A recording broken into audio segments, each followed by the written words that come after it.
¿qué tal? Bienvenidas y bienvenidos. Así inicia una nueva edición de Impacto Económico en la pantalla de Telesur. Les saluda Luis de Jesús. De inmediato revisamos titulares. En medio de constantes ataques imperialistas y de un fuerte asedio económico, Venezuela celebra este viernes los 208 años de la firma de su acta de independencia. ¿Cómo afecta el bloqueo a Venezuela? Ya le contamos. India anuncia la puesta en marcha de un nuevo proyecto económico destinado a impulsar la infraestructura y la inversión extranjera. En Economía 360 le contamos los detalles. Y además le contamos que la detención ilegal de un petrolero iraní en el estrecho de Gibraltar por orden de Estados Unidos dispara las tensiones petroleras en la región.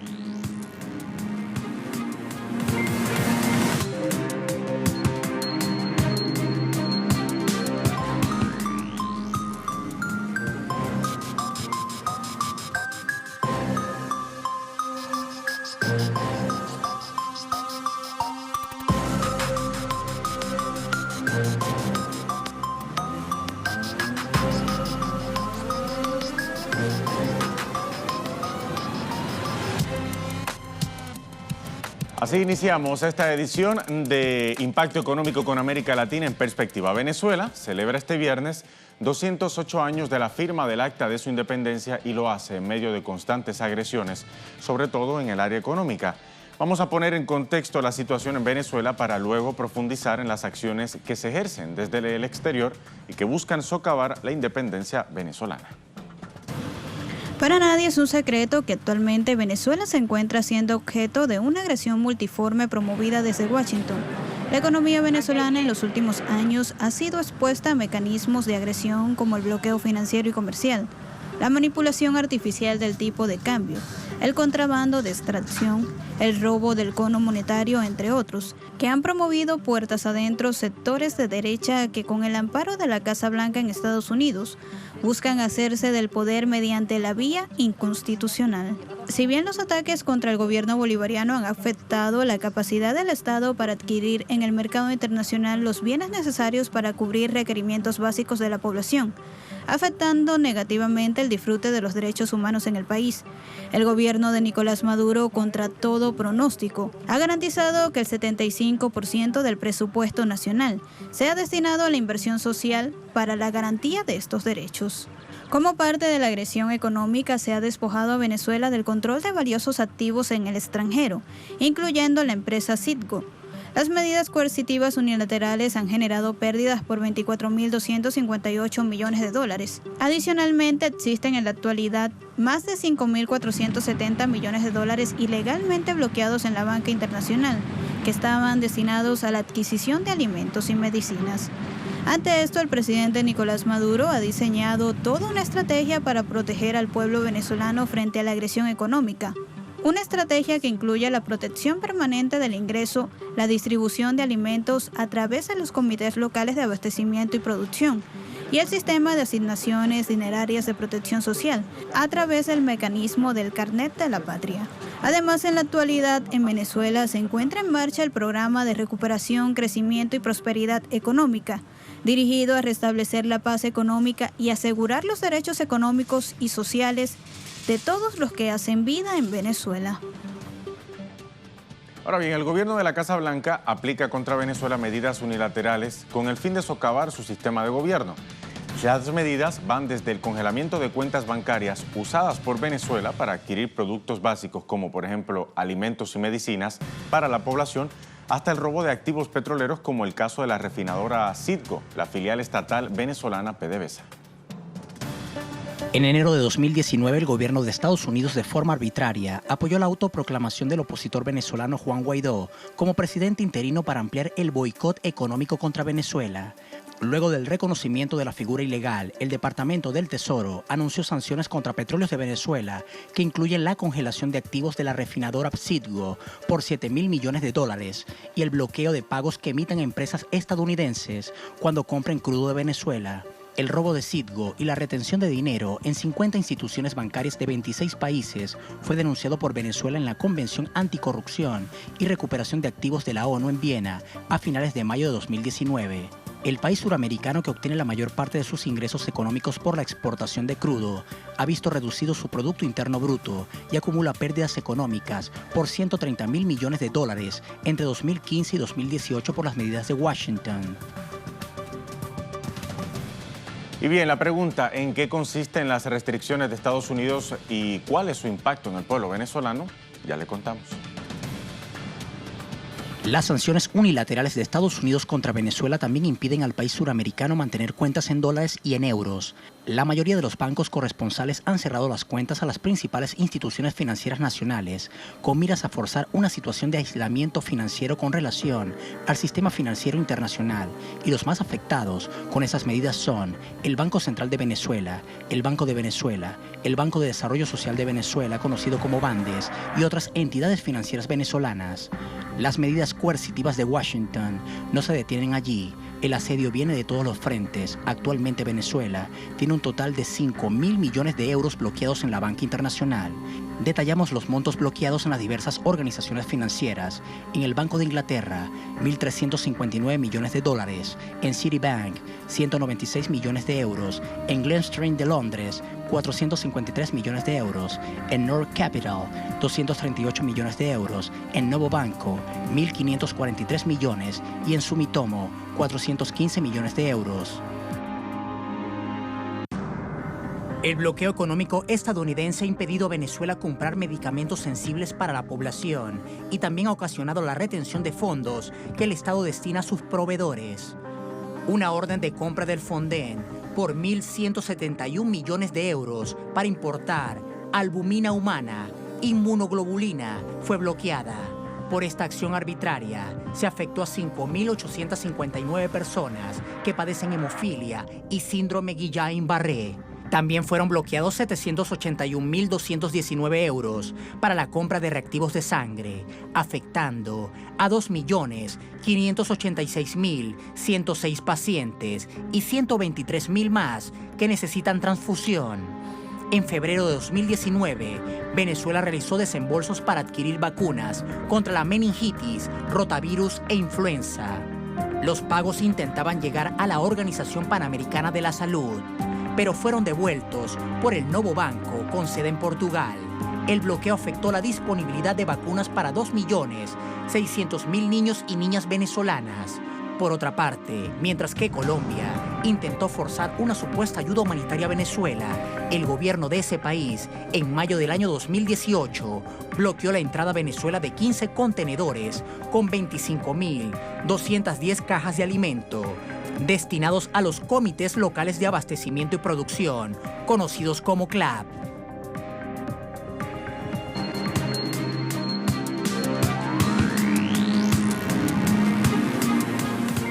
Bien, momento de hablar de petróleo. La tensión en Oriente Medio no se disipa. Las fuerzas navales de Reino Unido detuvieron ilegalmente este jueves un petrolero iraní en el estrecho de Gibraltar.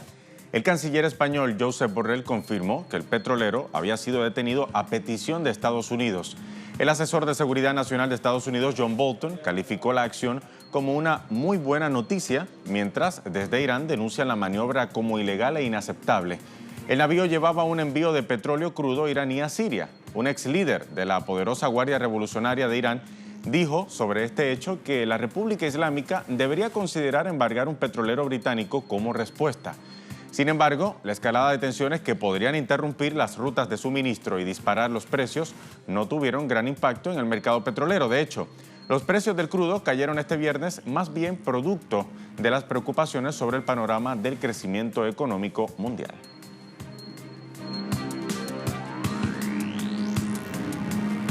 Ya que estamos hablando de petróleo, vamos a revisar ahora los indicadores del precio del crudo. Cuando culmina la semana, el Brent de referencia en Europa, en pantalla lo tienen para su referencia, marca hoy $63,59 el barril, sube 0,66%. El WTI de Texas ha operado a $56,91 al barril, subiendo 0,20%. Y la canasta de la OPEP se encuentra hoy baja, con 1,26, se ubica en $62,69. Con esto entonces hacemos una primera pausa aquí en Impacto Económico. Al regreso revisamos más informaciones. Hablamos de la visita del presidente de Rusia, Vladimir Putin, a Italia. Los detalles a la vuelta. Ya venimos.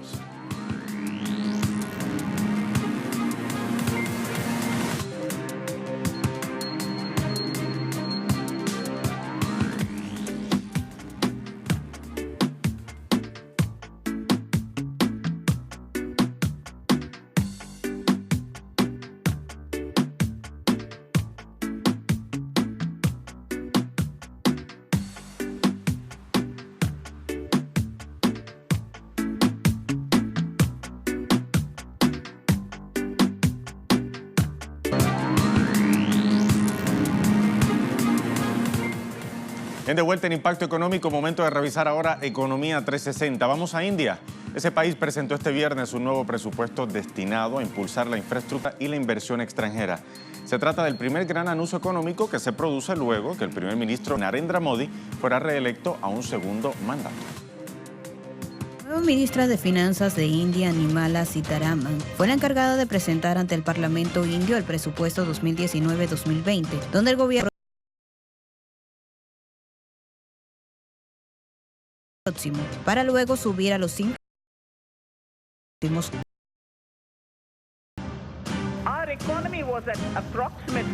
Nuestra economía era de aproximadamente 1,85 millones de dólares estadounidenses cuando formamos el gobierno en el año 2014. En un plazo de 5 años ha alcanzado los 2,7 billones de dólares estadounidenses. Por lo tanto, está bien dentro de nuestra capacidad para alcanzar el objetivo de 5 billones de dólares los próximos años.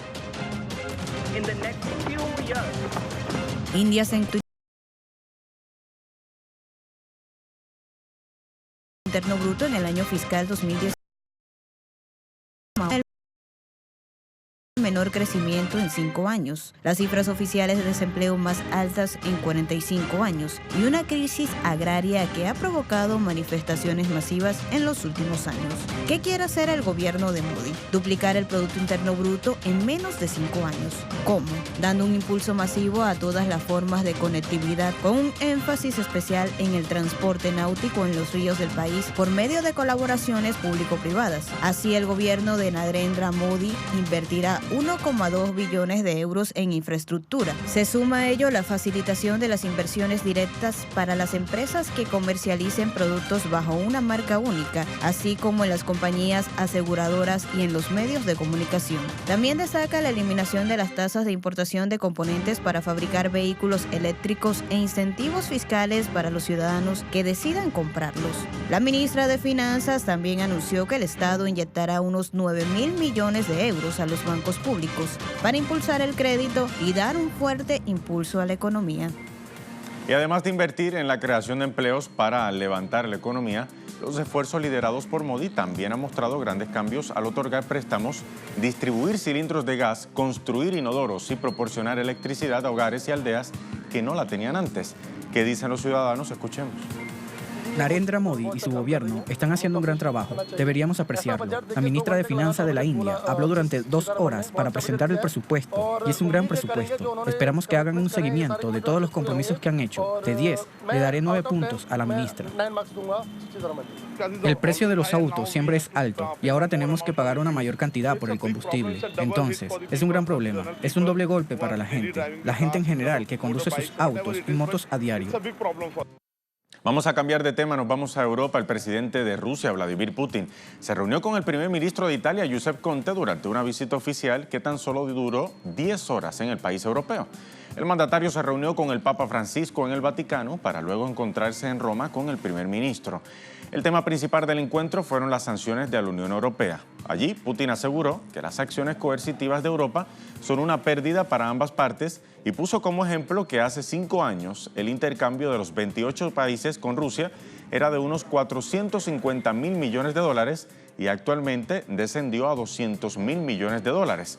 Putin instó a las nuevas autoridades a levantar las acciones. Sobre Italia, el presidente ruso destacó que Moscú no quería extender contramedidas contra las sanciones de la Unión Europea a Italia, puesto que es el 5º socio comercial más grande que tiene Rusia. A pesar de las sanciones, las inversiones de Italia en Rusia crecieron un 12,7% el año pasado para llegar hasta los 26.900 millones de euros. Bien, momento de hacer una nueva pausa aquí en Impacto Económico. Quédese con nosotros, al regreso tenemos más información en materia económica. Ya venimos.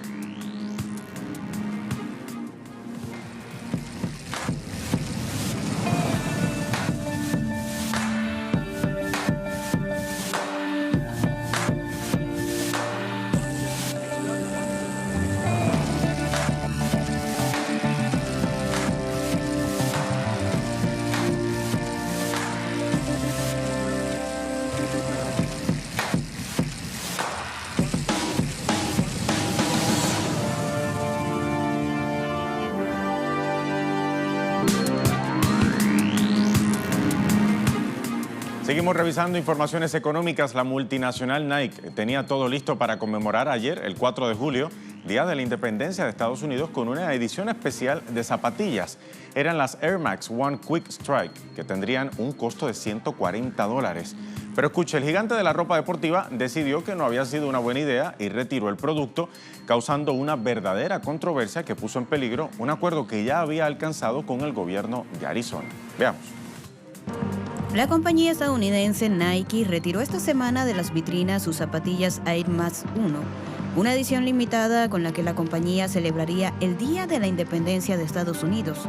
Esto lo hizo luego de la queja que hiciera el jugador de fútbol americano Colin Kaepernick, el primero que empezó a arrodillarse cuando sonaba el himno antes de los partidos de la NFL en protesta por los abusos policiales contra los negros. Convertido en influyente activista contra el racismo, Kaepernick criticó que las zapatillas llevaran la bandera de Betsy Ross, que considera ofensiva debido a su conexión con la era de la esclavitud de Estados Unidos. Nike dijo que retiró el modelo debido a las preocupaciones de que podría ofender involuntariamente y restar valor al Día Patriótico del 4 de julio.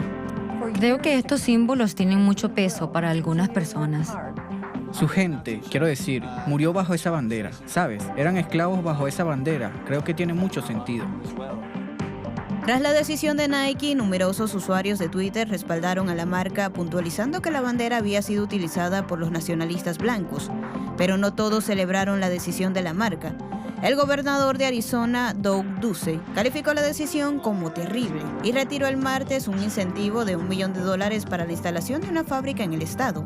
Por su parte, el senador de Texas, Ted Cruz, también rechazó la medida de Nike y la calificó de antipatriótica y prometió boicotear los productos de Nike hasta que la compañía terminara su desprecio por los valores estadounidenses. La controversia fue tal que ya el martes las zapatillas se podían encontrar por más de $2,000 en StockX, el mercado en internet para ventas de calzado. Bien, y con esta información económica llegamos hacia el final de esta edición de Impacto Económico, como siempre, con la invitación de que nos sigan en redes sociales, en Twitter, @TelesurTV, @TelesurImpacto. Hasta la próxima.